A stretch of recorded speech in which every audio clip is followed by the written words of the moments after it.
Welcome everybody to Brand Together, the September edition with Alex Ring. We're so looking forward to introducing you to Alex in a few minutes and creating space for us to have dialogue and discussion and frankly, to be inspired. I already am after our short pregame chat with Alex earlier this week. So we will get to it shortly. And Michelle and I just have like a few minutes of sharing that we'd like to do to kick things off.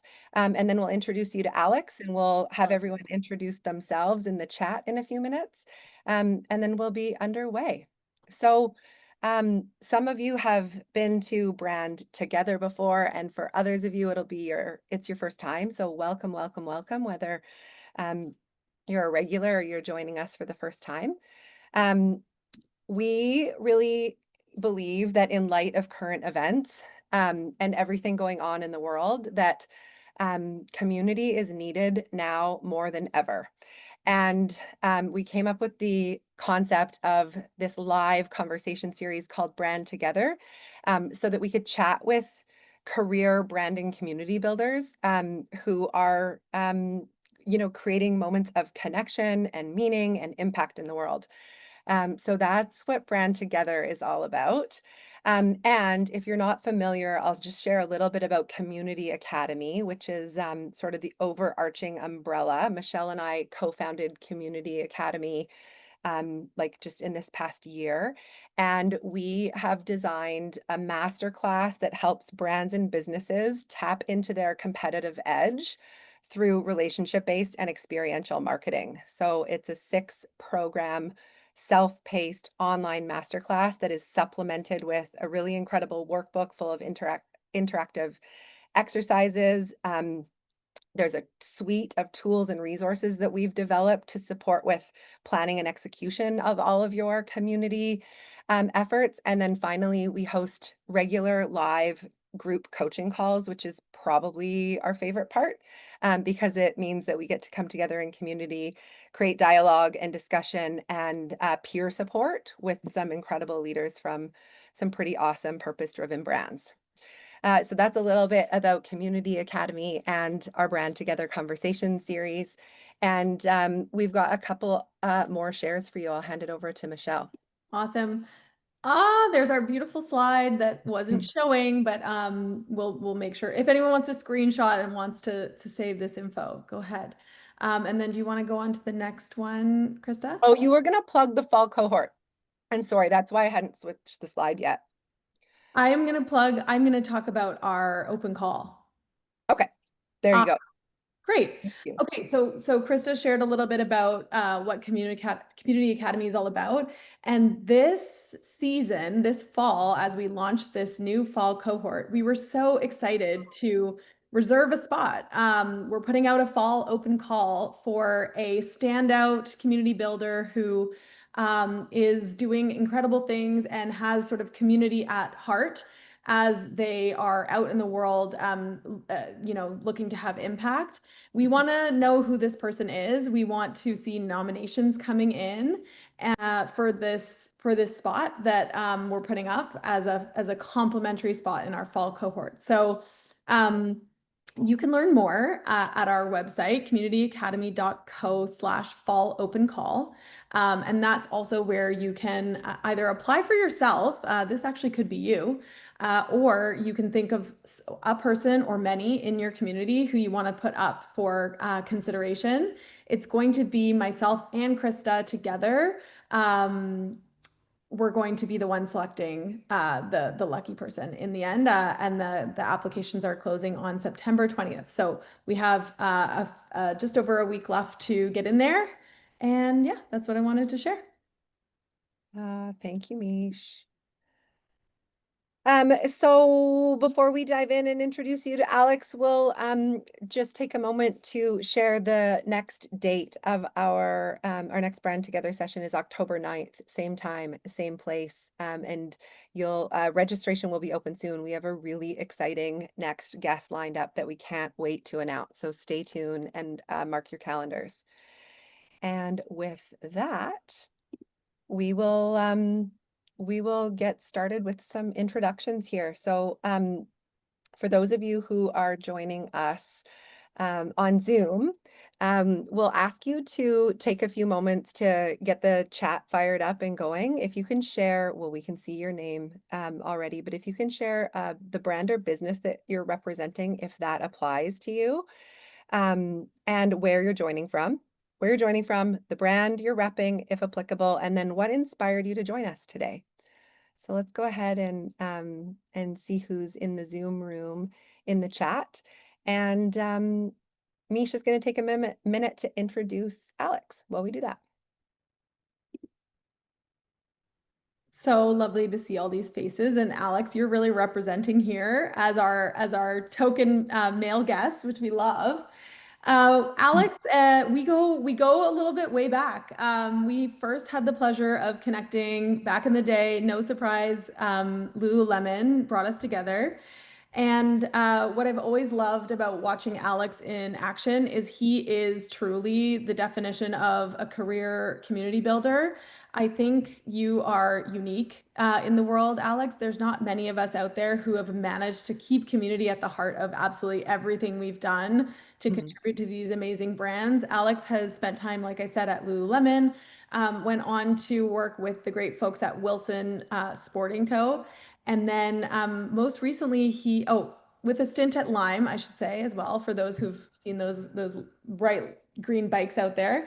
And then he's now joined up with Tractor Beverage Co., leading their community program and really influencing how the brand's purpose comes to life through activations that we're going to get all into in this conversation.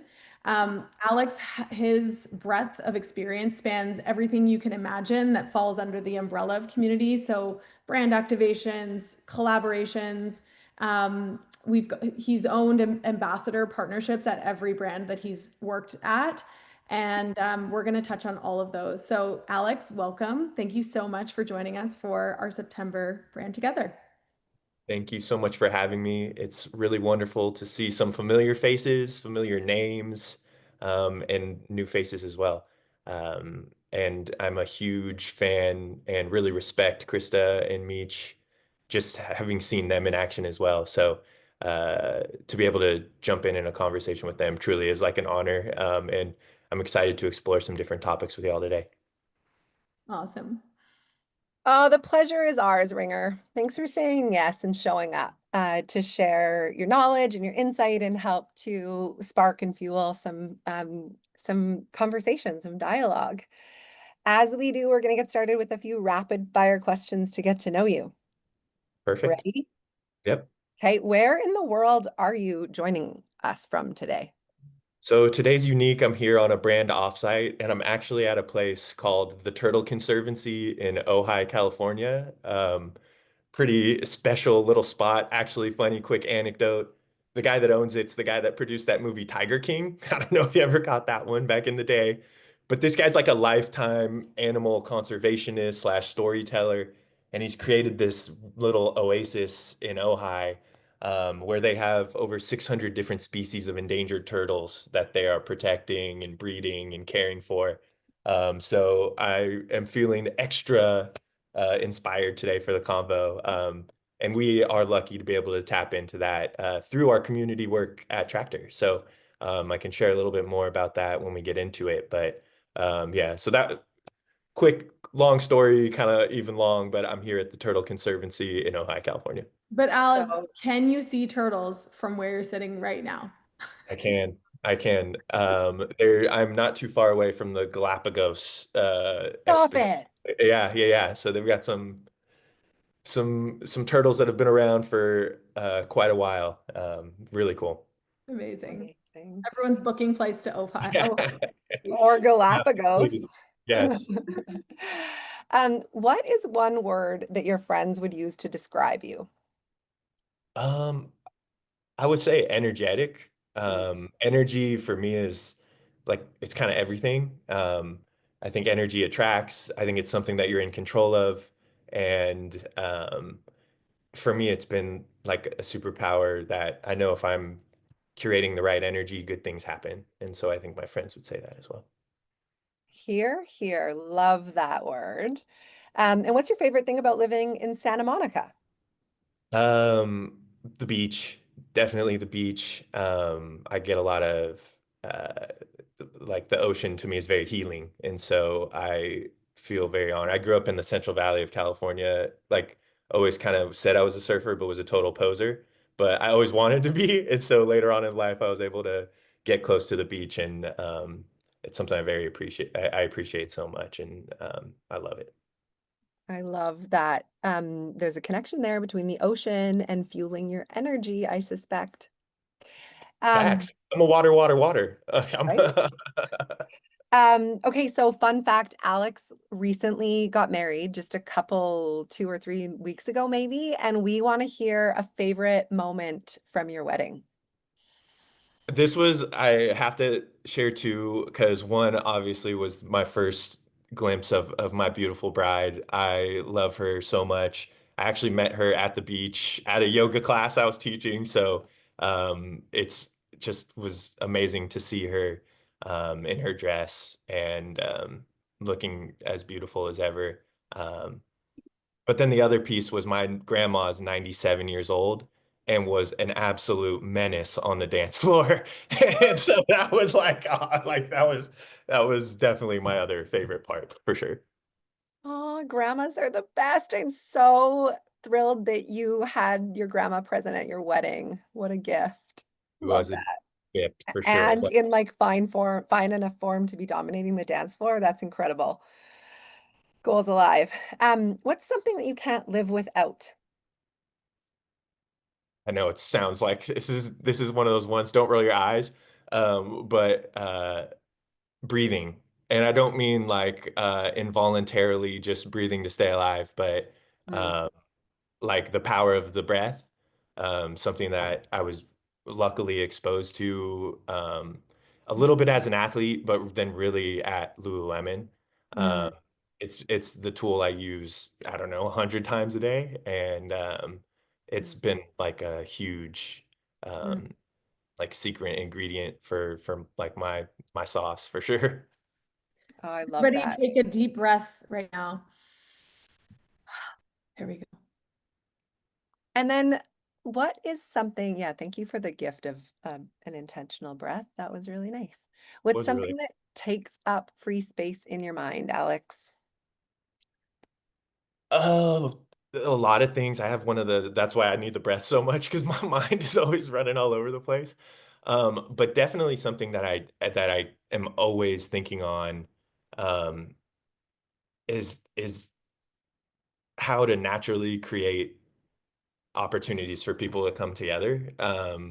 Mm, Like and connection's not it. It's more around like what are ways that I can use my gifts to contribute something back mm, to the place I live or the places where my business operates or just, anywhere mm, that needs it. And so that's really where I spend a lot of my time thinking. And then the beauty of that inquiry is if you kind of reverse engineer out of that, there's like a way to get to a business strategy that I think I'm really excited to talk about how that kind of folds into it and mm. how, like impact and everything is a guiding light for community work, but that's definitely the number one thing that takes up the most space. And then the other thing would be like old movie lines from like 80s rom-coms and 90s comedies. That takes up a lot of space too, but that's not as productive. Oh, fun. That's like a fun challenge for our conversation. Like how many old school movie lines can we get Alex to quote or reference today? I will say part of our team building for this brand offsite, we went and saw The Breakfast Club last night at this cool little playhouse, and so John Hughes films definitely top of mind. Brat Pack films top of mind right now. So throwing that out there. Love. Yep. Some clear core values came up there around contribution and community connection, gathering people. Thank you so much for sharing. Mish, over to you. I feel like if you were born in an earlier era, you might have been part of the Rat Pack. I'm just going to say that right now. Uh, okay, so Alex, okay, you've landed yourself at Tractor, which is clearly, I think, just where you are right now and what you're doing and who you're surrounded by, turtles, is representative. But we'd love to hear a little bit about Tractor Beverage Co. What is this brand? What does it stand for? Yeah, share a little bit more. Definitely. And even before I get into Tractor, just something I have to speak to is the only way I found this brand was through a mentor of mine who Krista and Meech both know, and I think some of the people on the call know, and I'll probably refer to him a few times. His name's Duke Stump. He was the EVP of brand and community at Lululemon, but I actually met him in my first gig right out of college, where he was working on a project to rebrand Easton. And so that was my way I got my foot in the door. But I followed him 4 times now. This is the fourth company I have followed him to. But the point, the reason for bringing all that up is I think the value of finding a mentor or a leader that you can learn from and deliver work for and build a strong relationship with is such a key piece. And for me, the thing that I always come back to with my relationship with Duke is I really respect who he is as a leader and professionally he's sharp and so smart, but who he is as a person is so much more impressive to me, and the values that he has leak into the work. And I think that's what makes it possible for us to do these type of and it's why I keep coming back. So anyways, that's my quick plug on just finding a great, but also the relationships that you can curate with Mm. your peers, but also the leaders. They don't have to be so one-sided. So anyways, that's how I found Tractor. And before this, I was working at Wilson. I've worked in the fitness space a few times now. So it was a really cool challenge where we were trying to modernize a brand that was over 100 years old, had a ton of heritage, ton of history, and I think we did some really fun work. It was an opportunity to apply a community model that I'll speak to a little bit more about in a second, to another company, see success. But there was something that was kind of missing in the sense of I felt like I had been there and done that in that industry. And so this opportunity knocked with Tractor. And what Tractor is it's a beverage company. But it's a lot more than that. So it was founded in 2016 by a farmer. He was actually working on a restaurant concept where it was going to be all organic fast food.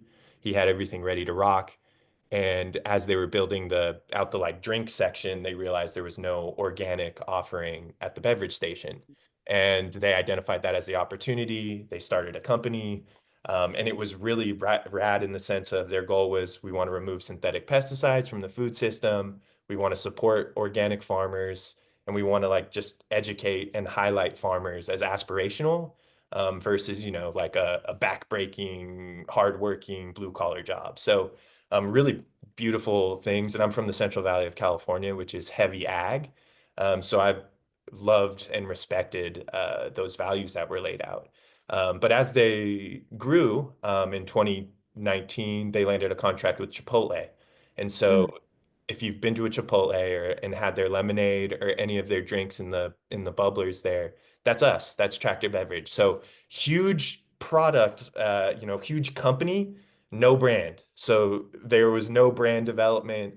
Those stories and those values that the company was founded on were lost in the mix, and the story became about growth, supporting the partnership with Chipotle. But we were in a bubbler in somebody else's restaurant, so there was no brand recognition. And last year, there was a choice to go back to the DNA, to really live into these values, and to refresh. So at Tractor, we kind of ditched mission and values, and we went back to that farmer that founded the company. We went back and we introduced something called the founder's intent. Mm. And I really love the founder's intent because it's acting as a North Star for all of the work. And within the founder's intent, we have some really cool language, like a manifesto around why we exist as a company is we're looking to close the hope gap. And we're going to do that by acting as inspired protagonists, Mhm. not calling anybody out for using conventional methods or, just trying to get by as a farmer, but for standing up for what is right and lending a hand wherever we can. And so That was all beautiful brand work that Duke introduced. And at a time, it was just words on paper. And that's where the community strategy comes in, is now we get to take all of that, these bold claims, which I think a lot of companies, that's where it stops, is it's a bold claim. But now we actually get to take that work and bring it to life. And that's been something that I've been working on over the past year. And it's been some of the most fulfilling work. And it offered a very unique opportunity to get really creative. So that's Tractor. We're just, I'll speak about a couple more partnerships, but since we've invested in that brand work, we've seen partnerships are easier to come by. And we're actually starting to see a little bit of a crossover into the mainstream and some shared voice on social. So I know we're going to talk KPIs later. I don't want to, tease that, but it's just more of the investment in the work is showing returns. And so we're really excited.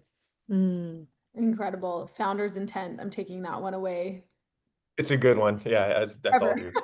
Yeah. Yeah. Also, so I did not know that about the Chipotle connection, and that's like such huge reach and visibility, and nobody knows. What a Yep, exactly. great problem to solve. Yeah, yeah, yeah, for sure. Yeah. I'm tempted to throw my co-founder friend a curveball and also Alex, and I just want to skip to question what we were planning to ask as our third question. I want to ask it now Let's do it. because I think it makes Yeah. sense. So how does prioritizing community building sharpen Tractor's competitive edge? And what are some specific ways that you do this?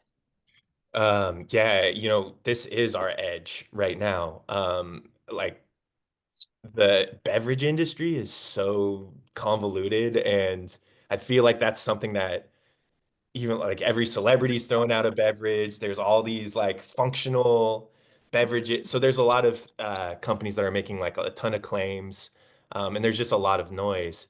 And so the way to cut through was to actually be community focused, and kind of go where people weren't heading, which is back to like grassroots, um, showing up in the right places, and building really strong intentional relationships Mhm. with people that will then scale the story out. So for us, community gets thrown around a lot, and it's a term that I think is really buzzy. It can be applied to online, in real life. So I always like to start with how we hold it at Tractor. So for Tractor, our community strategy is all based on three pillars, and it's really simple. It's the P's, and so it's people aligning with the right people, and that can be done in a few ways through ambassador programs. But that also is really inclusive of the people that you work with. So you can't neglect your internal community as well as your external, but we focus on building strong relationships with the people, showing up in the right places. So the second P, especially for us, is like we've never been out in the wild. So we have to get out there, but we should be in the right places where we're going to meet people that we know will be sympathetic to our story. We want to identify where we think they're hanging out, and we want to make sure we're showing up there. And then the last P is partners. And so that's just aligning on the right partners. And then you kind of just put all those together to create this formula, and that's your signature event or your signature way of showing up. So I'll share how we've done that at Tractor, is we introduced a tour. And so, one of our biggest business objectives was to meet people where they are, get out of the Chipotles, get out of these fast casual restaurants. So we built an Airstream trailer. And we knew we were going to build an Airstream trailer, but we really needed a strong story. And so we went back to the founder's intent. We've been hosting these internal gatherings in Ojai, and we were always ending, and this is very Duke, but this is why I love him. We would end with poetry readings, and we'd read poetry from this farmer or this poet called Wendell Berry. And his works were all about the land and the relationship with the land. And so as we were building the tour, we're learning more about this poet. I'm like, okay, this is cool. And we stumble upon this collection of stories called the Mad Farmer Manifestos. And the mad farmer isn't angry, like, like mad at people, but they're mad as like enthusiastic and think they can change the world. And so the more we learned about this body of work, the more it was like, oh, okay, he's challenging his readers to re-examine their relationship with the land. He's challenging people to be more interdependent in their communities. He's challenging people to support local farmers. Those were all things that we were trying to do. So we landed on that name as the Mad Farmer Tour. And so we've been on the Mad Farmer Tour since April.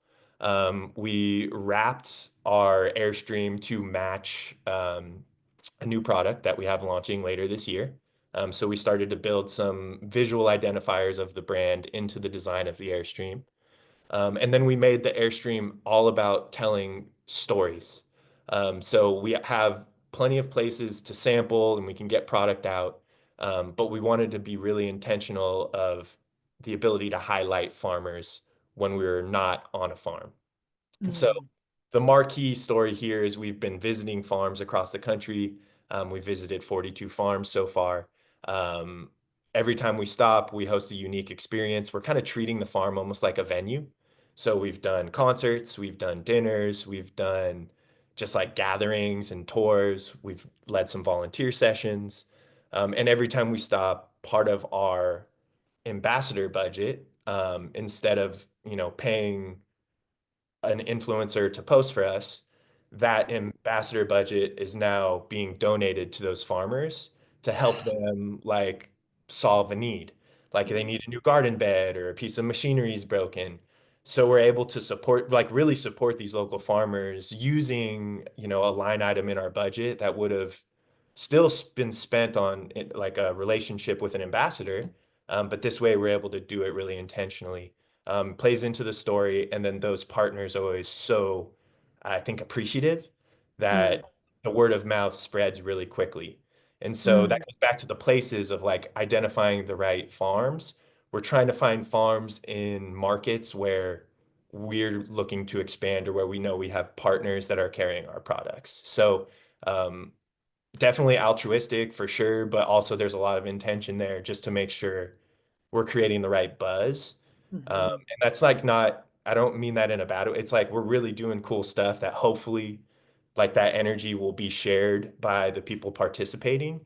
And then Mm. it's like, oh, okay, now I see Tractor in this big ass case of like 1,000 beverages. I'm gonna reach for Tractor instead of a Olipop or a Poppy or something like that. I love this. There's so many nuggets that I could highlight, but I think the one that stands out in what you shared is that, well, two things actually. One, the magic of community building comes through listening carefully and being really thoughtful and intentional, which, by the way, isn't always expensive and has great impact, number one. And then number two, you're reminding us that it isn't always like the default way of supporting, relationships in the brand world is often money or product. And I really love this very specific example of how you get to know and get in relationship with these farmers and understand what it what support they actually really need, and then look to support them in an untraditional and unconventional way that is also like really simple. So I love that. Thank you for sharing.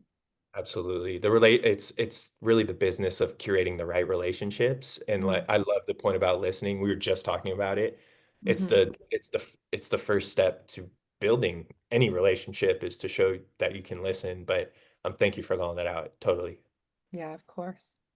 I Thank you. honestly think we could spend this entire time talking about this Mad Farmer tour because I want all the details. But if anyone has specific questions, just jot them down because we're going to open up the floor for lots of dialogue in a bit.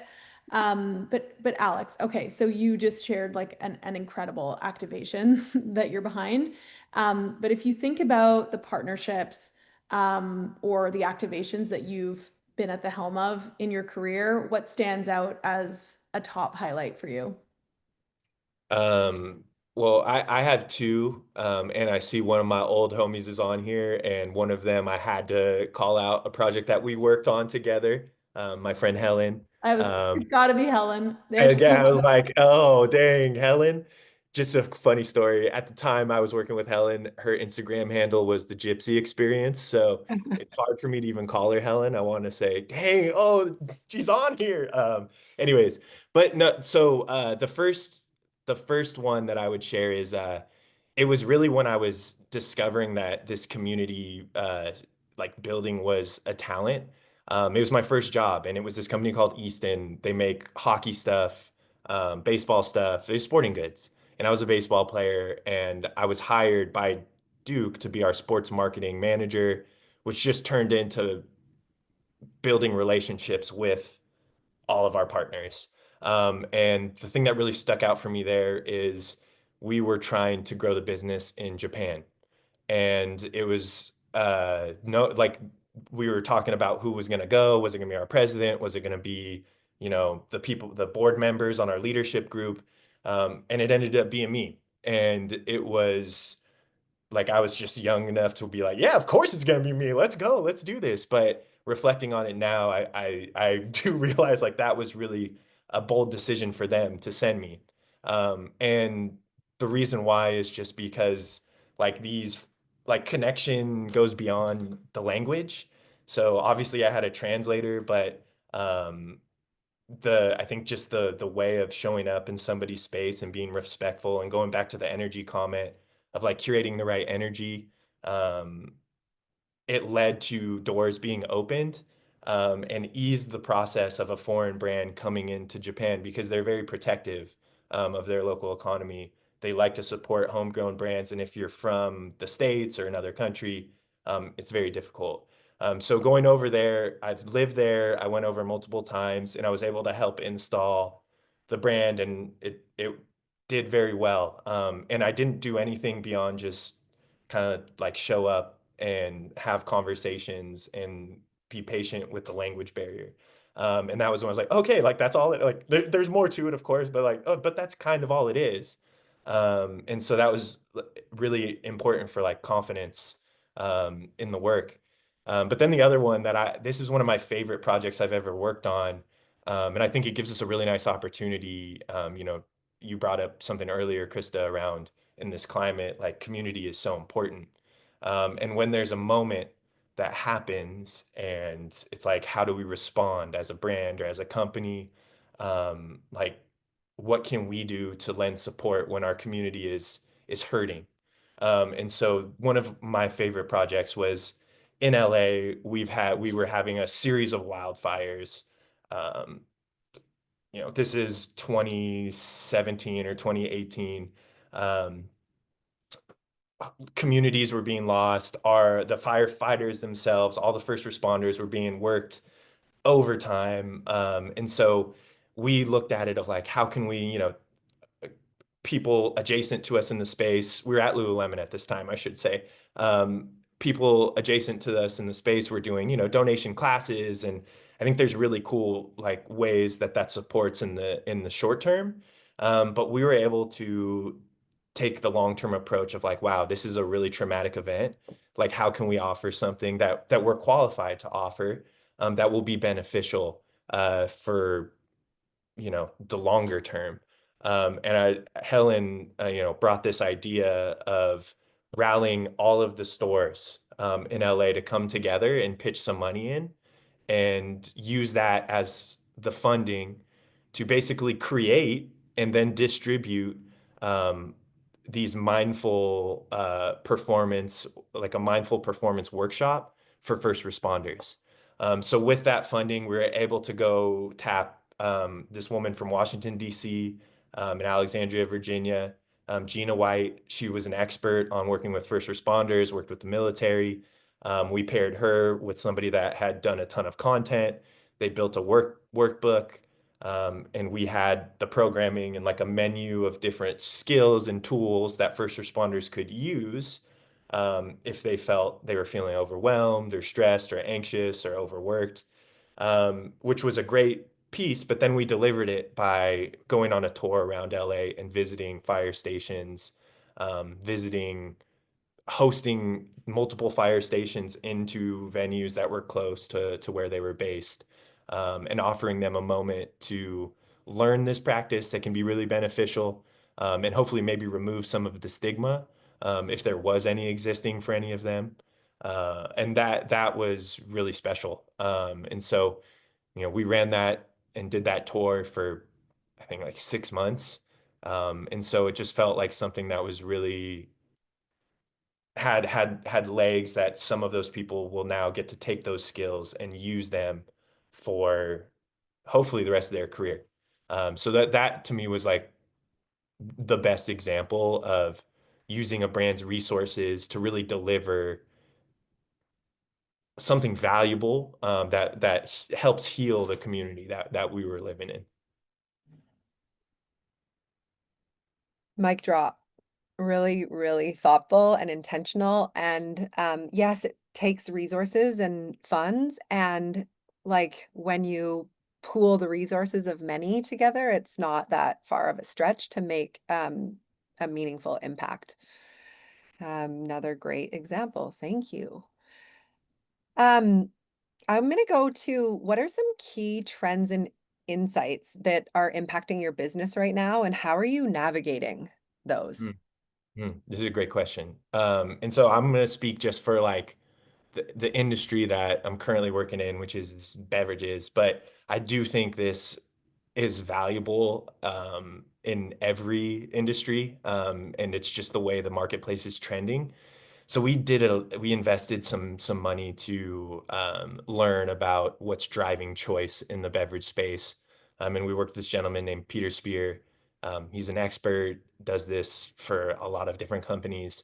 But he brought something that was really interesting and kind of was like, feels like common sense, but not common practice within, the industry.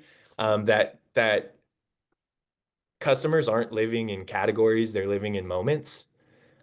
So, again, seems like a subtle or simple shift, but for us, every conversation was like, all right, well, what category, are you guys going to own? Like, is it going to be soda? Is it going to be, we make it all, there's all kinds of crazy, like, is it a tonic? Is it an elixir? Like all these wild names.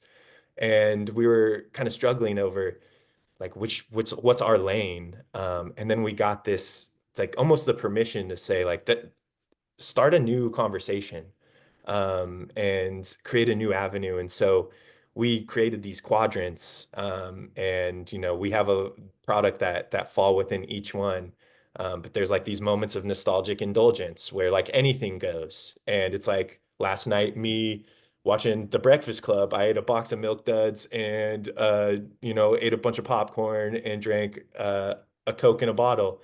I could care less about my sugar. I was just indulging for sure. But that is a moment, and it's relative for everybody. I can go over the top with my sweet tooth. But then there's like this aspirational wellness quadrant. There's this like socially elevated quadrant. So like all refreshments all day. And so looking and understanding the journey that your consumer is going throughout the day and what they're reaching for, I think is applicable to any industry.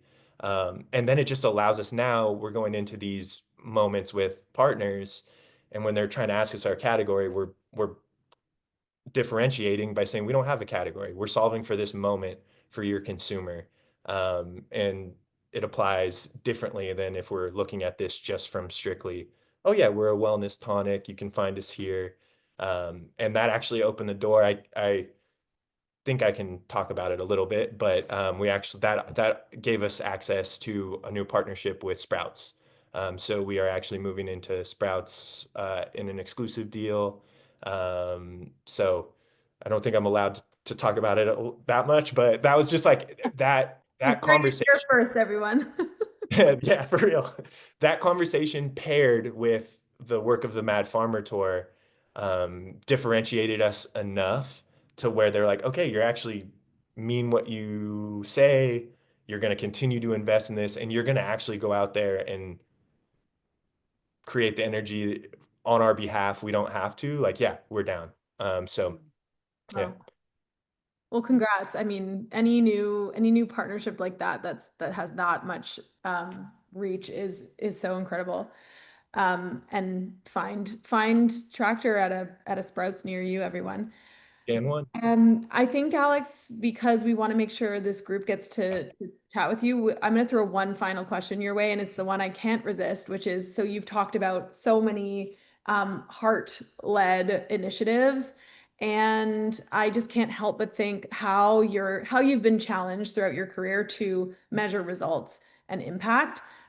So on that note, how do you measure ROI when it comes to community building? And maybe you could throw in a couple of your favorite KPIs as you chat. Yeah, definitely. This goes back to that like mentor conversation as my disclaimer of like it's always nicer when you can identify a company where leadership is aligned and supports the work and not just for a short term, like knows it's going to be a little bit more of a longer term investment. But having said that, like you're totally right. And I think one of the things that I'm really proud of is just kind of almost on a case by case basis have found ways to justify or drive results through, this process of building community. So I would say like it's kind of twofold. One is a little bit more like qualitative, and then obviously there's the quantitative, more like numbers driven results. So always understanding what the objective of your community strategy is going in is key. So my objectives have been different at every company. At Lululemon, we were trying to drive retail traffic. At Wilson, we were introducing a retail store and a sportswear line. So that was kind of this combination of awareness about apparel, but also driving retail traffic, and traffic to the website and digitally, but more specifically, the retail stores were a big part of the experience of the rebrand. So getting people in the doors was really important. At Tractor, it's storytelling and engagement. It's really like, awareness, sure, but like resonance, like sharing the story in a way where people are loyally committed to supporting the brand, because the story is so powerful. So starting out and identifying like what we're laddering up to is always super important. And so for this, I was able to look at, all right, our whole thing is we want to get people thinking we're this brand where we're ally to farmers. We live this soil and soul lifestyle. How can I prove that we're doing that? So the one obvious one was the farms. Like we've been to over 40 farms. Um, that was just like a key easy one to call out. Like, yeah, that's great. But another indicator was if we're doing our job correctly, people should be talking about us. So we looked at the shared voice on social, um, in the beverage industry.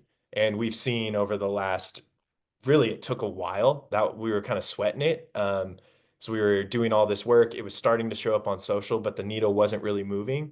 But over the last month, we've seen our percentage of shared voice increase 200%, which is pretty sensational. So it's like, okay, we've been planting these seeds all year, and now we're starting to see the results. I think the social growth is always something that you can point to. And then depending on the partners, we work with these pouring partners that carry our product. It's Chipotle, which I've mentioned, but it's also Potbelly sandwiches in the Midwest and certain points of Texas and the East Coast. It's like Nick the Greek, Ike sandwiches, some really good retail chains. So one of our goals is we also want to drive traffic into those places as well, and do that in a way where we can take credit for that traffic. So on the Mad Farmer Tour, obviously the story of visiting all these farms is the marquee story, but we've been stopping at restaurants everywhere. We've been stopping and pulling up to like high trafficked areas to tell the story, to sample, but also to hand out a voucher for the local restaurant that's a partner for a free drink with purchase, with a code on it so we can track and measure the impact that that's having. And if that's a new customer and they happen to start a profile with them, then we can claim that that's incremental traffic that they weren't expecting. And we can demonstrate value to the partner, which is then felt by the hopefully an increase in sales and the witness and observation by the executive team. So that's like the quantitative stuff. But I also have to call out to get buy-in to the work, like solve business objectives quickly, figure out creative ways to solve for gaps. One example that I have for this is we are introducing a new canned product, and we've never done like studio shoots. We don't do product photography because we've never had to. But through the Mad Farmer Tour, we're present in all of these different beautiful farm settings.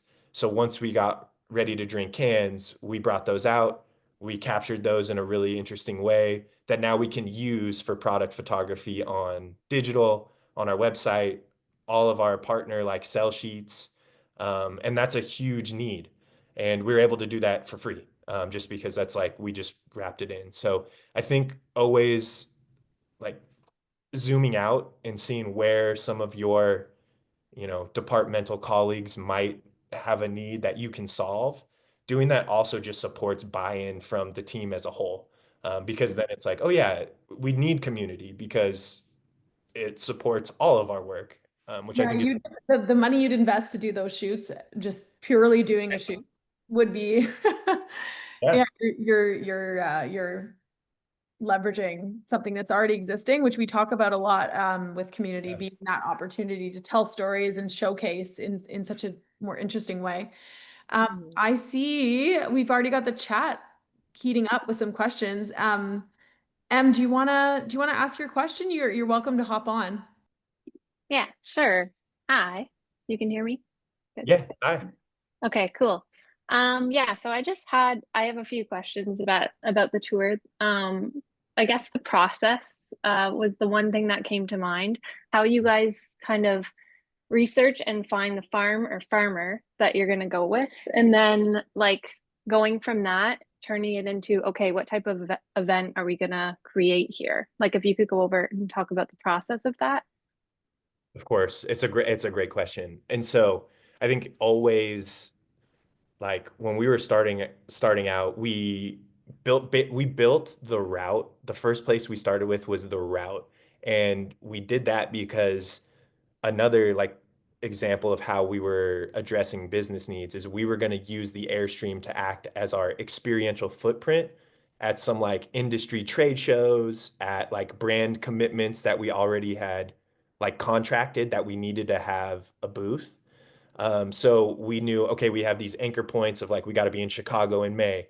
We got to be in Louisville, Kentucky in April. We have to be in Denver at the end of September, or actually Minneapolis. We're going to Farm Aid, Willie Nelson's concert next week. So that was a big one that we knew we had to be at. So that was the first place of like, all right, that's how we constructed the route. But then the farmers that's the part we knew we needed to nail. And like we had the archetype. So it started honestly internally. We have a lot of people that work for Tractor that are really passionate about ag. We have people that have worked in ag, like in other facets of like working with growers. And so we just put the kind of like APB out of like, hey, who do you know? Um, it was really important for us to be clear with the description of what the Mad Farmer is. There's somebody that does their job with joy and energy. There's somebody that supports their community in a unique way. There's somebody that uh, doesn't have to be organic or regenerative, but somebody that's actually trying to invest in their land rather than just extract. So we had these like really clear filters, and then we made the requests from inside the walls. We also started the tour in Ojai, which was like this is where our founder is from. This is where Duke, one of our chief brand officer, lives. And this is where our nonprofit sister company is based out of. So we knew we could find a farmer here, and we set ourselves up for success by starting in Ojai. And we were able to start to piece together the first few stops. But once we started to share, then like we started to get suggestions from the farmers we visited, or we would get some incoming. So it was very scary there for a second because we were like, I don't know how we're going to do it. But there was always, actually, we had way too many farmers to visit anyway. So we've got this tremendous pipeline now. But it was like start where you like kind of know you know people, like start on familiar ground. Um, start internally because your team are huge brand ambassadors and possess more knowledge than I think typically they share, especially in the industry if they've been in it for a while. And then share the story in a way where it kind of like starts to attract like-minded folks, I would say. And one way to do that, just a quick plug, on the other side of the question of like, what's the event and what's the style? We always ask the farmer if they, you know, is there anything coming up that you like have on your calendar that we could support? Like, are you having a harvest fest in a couple of months that we need to do a fundraiser for? Like, do you guys do this typically? Have you ever done something like this in the past? Like, what do you offer daily? And then it took a lot, like a lot of effort, not gonna lie, but we kind of created something unique with each farmer. And so I've got a great team. We kind of divided and conquered, and we were able to like have good pre-meeting sessions where we would learn what they have, their capabilities are. And then we would figure out a way to sweeten it a little bit with something that we could bring in or a vendor that we could hire. And then the key is the photography. Always having a photographer that like captures the event like a wedding and shares those assets like in the like as quickly as possible um, to everybody that attended, not just the farmer, not just the like ambassadors or people that might be supporting in like a celebrity chef or somebody like that, but for everybody that attends, because I think that's a really strong way to spark that social storytelling organically, where like it feels more natural and you get people telling your story in their own words, which I think is super powerful. Mm. Love. You've hit on this a couple times today, and I just want to underscore it because a problem that faces businesses and especially brand leaders is the cost of regularly and consistently generating authentic content. And brand and marketing teams are often over here spending a lot of money, like you talked about, on like studios and talent and content creation. And I'm such an advocate that community building is your flywheel for content creation. Like you don't have to contrive something in a studio. I mean, you can. And another way is to go out and actually like be in community and be creating experiential moments and activations that are capturable. And your content problem is solved pretty quickly and efficiently. It's huge. It's huge. And it doesn't just have to be for hero shop, but it's a way to refresh your social pay. Yeah. It's a great tool. And thank you for calling that out because that should have been mentioned in that ROI conversation is Mm-hmm. like the consistent deliverables that would cost 25, 50, 100,000, annually, that stacks up. And so that's a really important thing to call out. Yeah, it's such a good, sorry, I can't help it, but it's such a good, I love that you called out the cross-functional value add. Like, how do you get the whole team inside the organization on board with community? You also listen to the needs of the other pillars or departments and look for how you can solve their problems. I thought that was kind of pretty brilliant insight as well. Thank you. Of course. Anyone else want to jump in with a question to throw at Alex? Show us the turtles. I don't know if my Wi-Fi, I'm not gonna lie, I was trying to set up a pretty rad background, and the minute I got out of this cabin, I think my Wi-Fi was pretty whack. That might be a follow-up for us. I'll send photos to the chat. I'll send photos to the chat. That's what I'll do. I like that. I do have a question. Yes. What's your brand and community team look like? What's your Ooh. like size and team? That's a great question too. And it's been so different at every org. Because I think there's like couple schools of thought.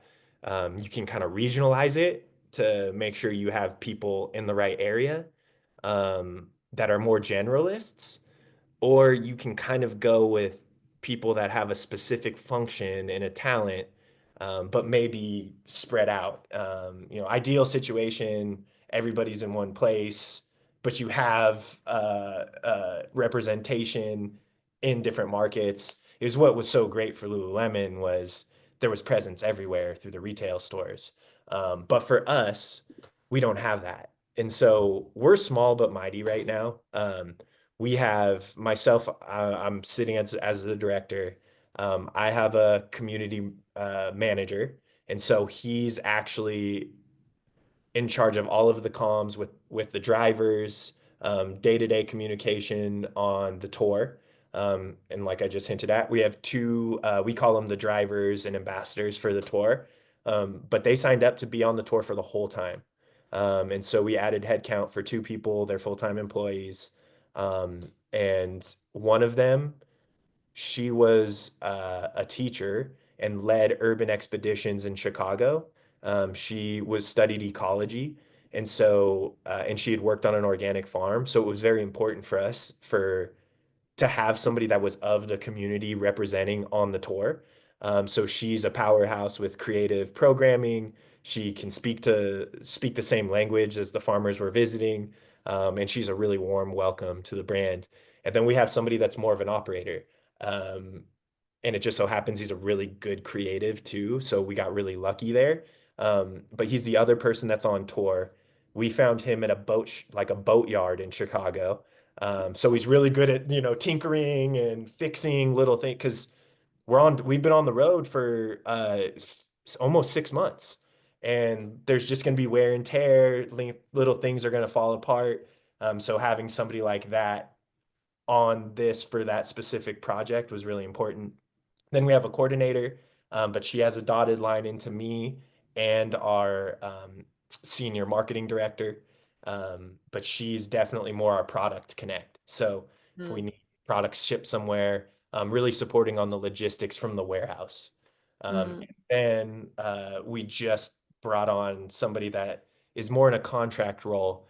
But what we were missing was we were creating these great stories. We were collecting a bunch of content from Elliot, who's our photographer on tour, but there was a missing link of it showing up on social. So we just added somebody that I used to work closely with at Lululemon.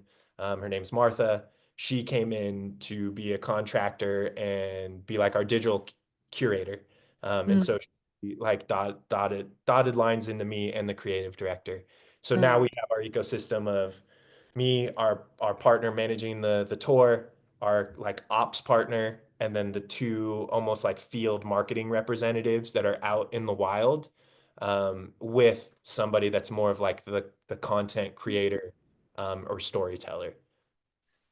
We do have to wrap, but Helen, I see you have a question. We'll make sure you know what we'll do. We'll get Alex to answer it and we'll share it out with this group. I'll send you a video.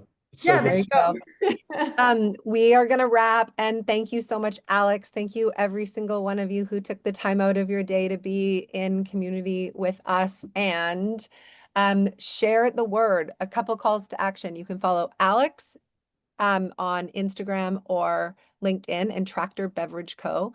And please help us spread the word about our fall open call, our Community Academy scholarship opportunity. We would love to see some nominations and application forms coming in.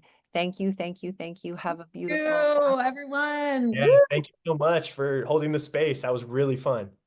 pleasure is ours. Bye, everyone. Next time. Bye.